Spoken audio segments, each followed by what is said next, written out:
It's my first program for the weekend, so I'd like to take this opportunity to pay my respects and acknowledge the traditional owners on the land on which we've gathered, and acknowledge their ongoing ties to this land and where this structure has been executed. So I'd like to welcome Asim Waqif. We're sitting under his structure, obviously.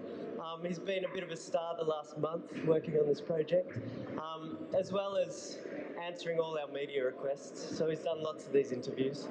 And this is Uma. She's the blooming star of the show as well. It's a little bit of the kids' APT8, and they're all very welcome. So, Asim, I thought I'd start with a few questions. We'll open it up to the audience as well. But I wanted to first say, obviously, your interest in architecture has really inspired, and you can really see that study and that interest within your work. But I remember when you first came to Brisbane on your research trips, and your interests were very diverse, and I think we travelled all around southeast Queensland, visiting recycling facilities, demolition sites, abandoned buildings, looking at pollution and waste management and water management. So I wanted to kind of ask you, when you begin a big project like this, how do you approach all those diverse interests and then kind of bring them together to execute something like this? Hi. Well, I guess it depends from project to project. But usually when I go to a new place, I'm really curious to find out about what people and societies do with the trash that they're generating. So, like we were trying to find out about municipal trash also, what happens to the trash that the city of Brisbane generates. And actually, it's very difficult to get any real information about it. It's just safely disposed. We tried. Yeah, we did try, in spite of institutional support from the gallery. And it's not a uncommon thing. I find it a common trend in most post-industrial countries. I think I would go so far as to say that the mechanism of segregating waste actually is more to take care of the guilt of the consumer rather than to actually recycle the waste. Except for, in my experience, except for glass and paper, most segregated trash is actually combined after collection, and either it's incinerated or it's put into some sort of a landfill. So because of the lack of information on municipal trash, and also because I had met through Tarun a lot of architects and urban planners and looking at how the city of Brisbane is transforming, obviously there's a lot of new construction happening, and that is replacing older buildings. So I got curious about what happens to the material that's left over from these old buildings, and that's how we chanced upon this big timber yard just outside Brisbane. So, I mean, I think in that sense, although my concerns might be quite large and overarching, but once I get to a place and there are certain things that seem to be important to me. I mean, of course, it's a very personal sort of a process, and I take those as cues to start conceptualizing the project. Yeah, absolutely. Thank you. And as you mentioned, it is very much a project based on a lot of research here, and I think several of your projects that I've seen do really engage with local histories, local materials, architectural and town planning of those localities. I thought I'd just mention some of the timbers we have on as part of the installation. The largest of which is over 13 metres long. And these have come from various places, including the Shorncliffe Pier, which was recently demolished, Albion Flour Mill, Mackay Sugar Mill, as well as timbers from Queensland rail and road bridges. And yeah, I think it's quite a spectacular thing. But as I mentioned, I think it's very upfront that you have this architectural history to your work, Asim, but as well as kind of challenging some of those design conventions and deconstructing architecture, I guess. But what many of you may not know is that Asim has worked on actual designs for this project. Whether we really stuck to them or not, but to see kind of the potentials of working with this kind of material. And that's where I could really see Asim's architectural background. And he actually worked really directly with designers and engineers and builders on this project, which was quite different from us. I was cut out of it at one stage because I couldn't understand the language. But I thought I'd ask you, Asim, how do you balance this, very kind of precise and considered and planned approach coming from an architectural background, and then being quite organic and spontaneous and unique and different? Actually, the reason I don't practice architecture is that I felt most architectural practice is restricted to design studios and controlled situations. And on site, it's mostly a matter of following the tender or contract. And I wanted to experiment on site. So, yes, like Tarun said, actually, we developed really detailed drawings and a 3D model, um, which included loads of all the timbers because I mean, I didn't want to, frankly, I didn't want to make any drawings for this sort of a project because I think if you make a drawing and then you're using found material, then you have to manipulate the found material to fit the drawing, which is, I think, too forced. I would rather that the material generated the form in itself. But I realized quite early I quite realized quite early that for the institution here, it was a big risk and challenge to do this sort of a project. And so I developed a drawing and a model actually more to make them feel comfortable with what I wanted to do. Appease the managers. Yeah. And uh, just so that was on my second trip here. On my third trip, which is this trip, when I landed here, they had begun doing some things with the drawings, but after I came here, I just abandoned all those drawings and just started sketching and making. And that's I think a much more interesting process for me because what emerges is even more than what I can imagine. So I like to leave things to chance. I try to encourage errors actually and eccentricities in the systems. Um, so yeah. Yeah, thank you. And one of the things I think you sought to kind of challenge was how we display objects in museums and galleries. And I know you spoke, right from the beginning, this sense of touch you wanted to achieve, that very kind of close interaction. And it was amazing to see last night people really crawling all over the sculpture, getting quite intimate and exploring it and sitting on it and interacting with it. I think that's been quite successful for us. But do you want to talk a little bit about just that Yeah. kind of entering these kind of objects into the museum, or what you're kind of Yeah, trying to do? having spent some time in Europe also and in Paris and seeing some really apparently top end museums. Actually, I find the museum experience really boring. I really detest going to museums. I feel there's a invisible barrier between the artwork and the people, and some of it has got to do with the fetishization of heritage, which I think is a really complex thing because, like I was talking to a museum director in Paris, about the collection of musical instruments in Musée de Quai Branly, which has like fabulous musical instruments from, including the Pacific Islands, from all over the world. But their conservation laws are such that now nobody's allowed to touch those instruments. Nobody knows how to play them and nobody knows how to make them. So what is the need, what is the use of preserving these objects when the thought behind the object is lost?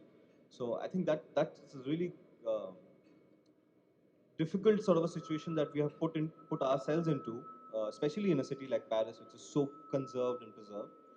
Um, and the other aspect, which I find a bit irritating, frankly, is the commercial value of an artwork eclipsing its experiential value. So, art objects become so expensive that the people who are managing those art objects feel that touching them or coming close to them might actually adversely affect the artwork. So my interactive system here is sort of an antithesis of that in the sense that it's designed to reward curiosity, even irreverence towards artwork rather than. So if you go through it and see it as a just as a visual object or something in the visual space, then you will get a certain experience of it. But once you start exploring, there are many, many, many hidden things in this installation. And I've consciously not marked out, I mean, although the wiring is exposed and you can see the electronics everywhere, but I haven't really marked out where the sensors are. So I hope, I mean, yeah, the viewer is forced to touch things and feel things in the sort of, just to get rewarded by some experience at some point. Um, Thank you, and I think that's it's another really interesting aspect of developing this project. That on one hand there was this kind of grand, striking structure, but on the other hand there's this very detailed approach to interactives, and again a whole technology that I have no idea how it works. I But don't have much idea. you seem to have a real sense of it. How did that interest creep into your X? I mean, I know Yeah, we met robotics lecturers. And yeah. But one is this thing I was telling you about how I wanted to make artworks in museums more interactive for viewers. But the other aspect has actually got to do more with my research and sustainability and traditional practice. I think in most traditional societies, closed loop systems and local renewable resources, those are very inherent to traditional practice. And now we have a situation where really high science, like high tech science, is talking about these as new ideas that we need to start following. And I find it really absurd and even ironic that there is no communication between high science and traditional technologies. So. Initially, when I was using a lot of, I mean, I still do. I was using bamboo and a lot of traditional techniques of construction. So the although the visual of it or the experience of it, I mean, the visual of it was quite old school, but I started embedding very new technologies into it, so that you're not able to sort of define it either as traditional or modern. I wanted to sort of blur the boundary between the two.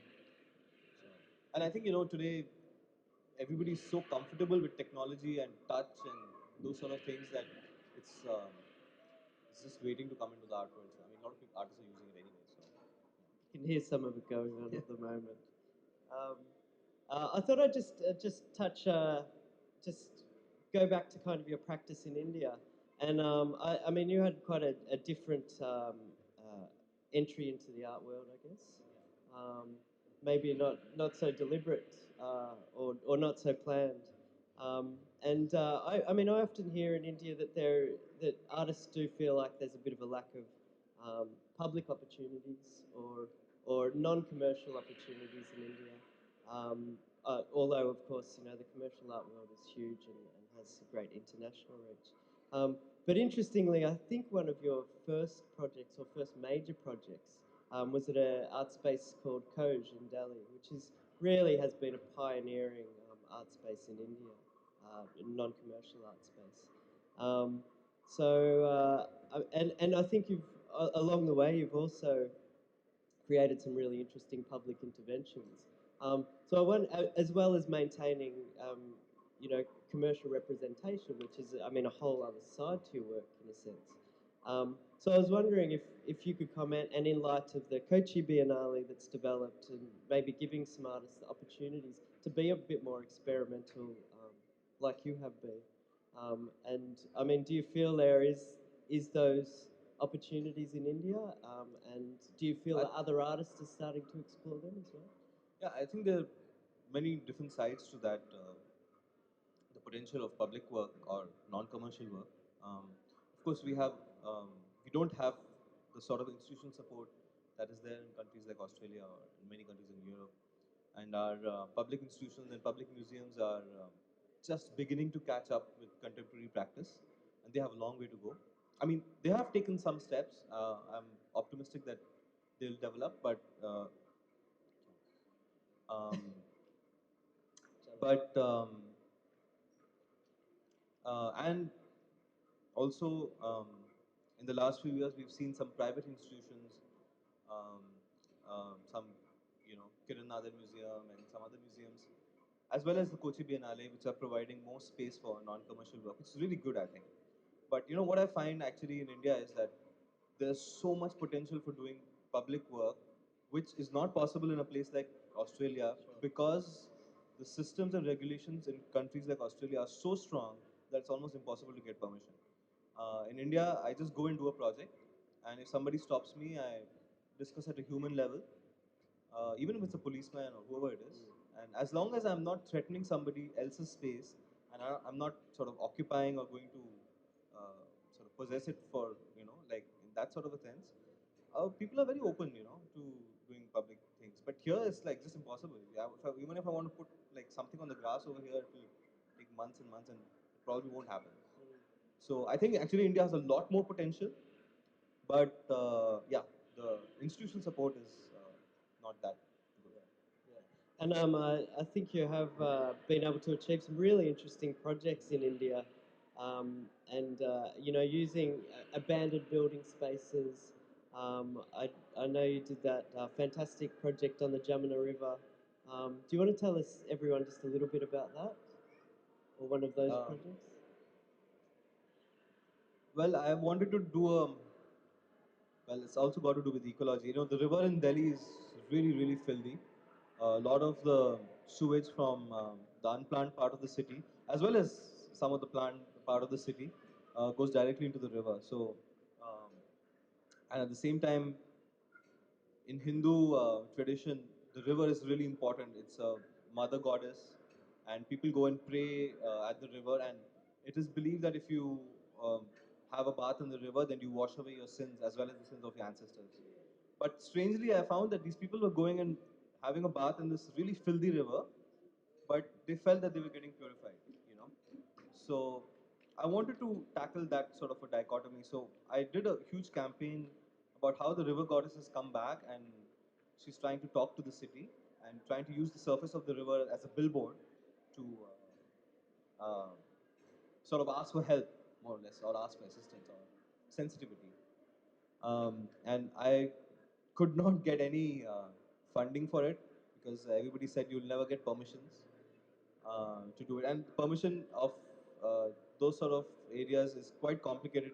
Delhi is very complex because the jurisdiction, some is under central government, some is under state government. The water belongs to irrigation department. The banks belong to some police station, so it's really complex. So out of frustration, actually, I just put in my own money and I went and did a sort of a prototype of the project, which trended quite a lot on Facebook. And then actually I got there was an advertising agency that was interested in the project, and they funded me to do it at a really, really large scale. So completely, they had no interest in art, absolutely. They had only interest in propaganda devices or advertising devices. And so it worked out quite well.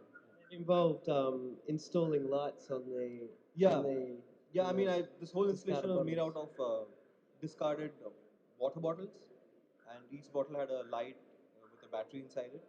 And actually, I was afraid because that's also a very big recycling area in Delhi.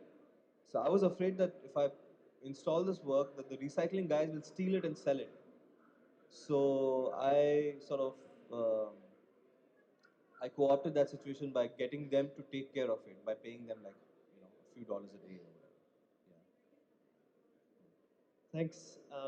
It's been fascinating to speak about this project finally. I know you've worked very, very hard on it over the last month. Probably the artist that's been here the longest, and definitely the one that's had the hard hat on for the longest in the steel cap boots. I thought, I know we've got a really full program, but I thought I'd throw it open to some questions if anyone would like to ask something.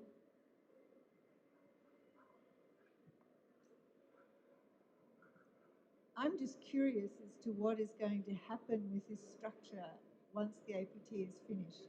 And also, I'd like to make a wonderful comparison to what we had here with the tree from falling back to earth. It's fabulous in this area. I think is that a question for me or for you? You can answer. We both know the answers. Um, it was certainly a fabulous connection to Sakwa Chung's work, um, and and certainly the ambition of Asim sometimes resembled Sakwa Chung's approach.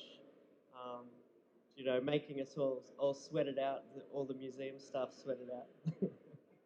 Um, but I mean, all of this timber, it is from a big recycling yard just outside Brisbane called Kennedy's Timber. Some of it has been on their site for decades, and it'll be returning there anyway. So it's really a place where a lot of architects go to use timbers. So it'll have a whole other life. But yeah, as I mentioned, you know, it came from places like Cliff Pier. So the history is already there, and this is, I guess, only part of that ongoing history. And I just wanted to add that one of the reasons I was really interested in this timber is just the older ways of treating timber and seasoning timber were very particular, and it would take at least 5-10 years from the harvest to the actual use.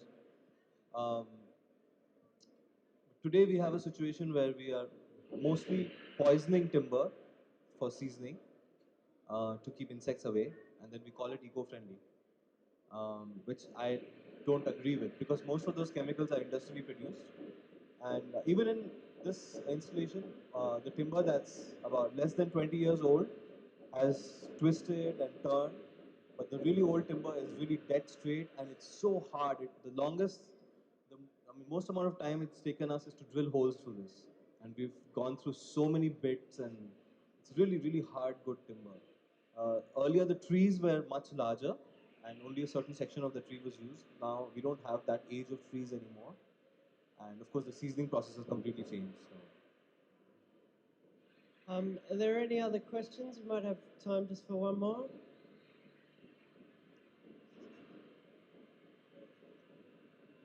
Sorry, we met last night. I wasn't here for the earlier part of the discussion, but what inspired you with the music and so on that you use in this installation?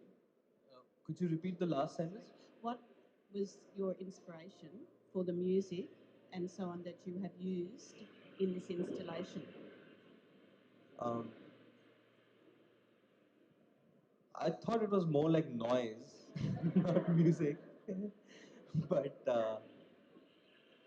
I'm just trying to capture the vibration of people moving through to create a soundscape. It's just that,